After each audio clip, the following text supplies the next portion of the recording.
Welcome to EU Privacy for All, Session 58 on GDPR, Article 81, Suspension of Proceedings.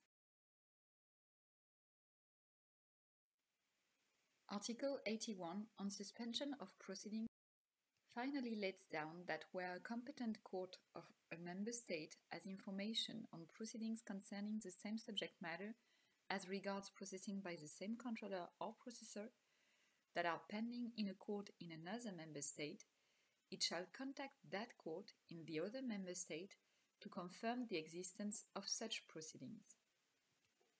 Additionally, any competent court other than the court first sized may suspend its proceedings.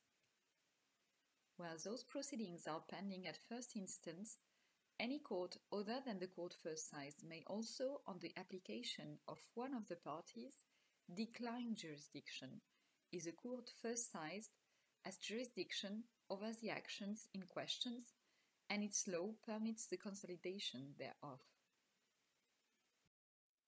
Recital 144 also enhances the fact that to confirm the existence of such related proceedings is a first step to take by a court, and it may stay its proceedings or may, on a request of one of the parties, decline jurisdiction.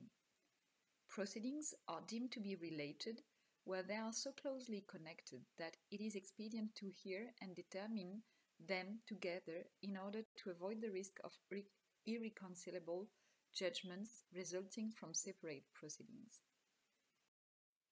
There are no provisions laid down in the Directive 95/46 regarding suspension of proceedings. What should accountable data controllers and processors get prepared for?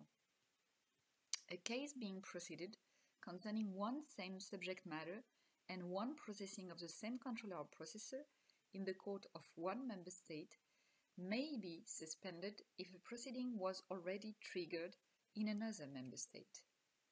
The court in which the latest case was introduced, having information on the possibility that a case is pending, shall contact the court in the other member state initially sized to confirm the existence of initial and pending proceedings.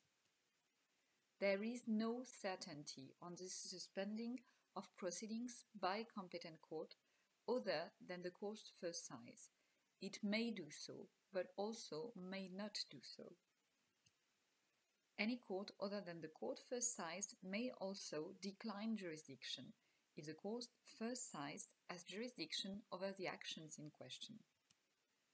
Declining jurisdiction would only result from the application of one of the parties.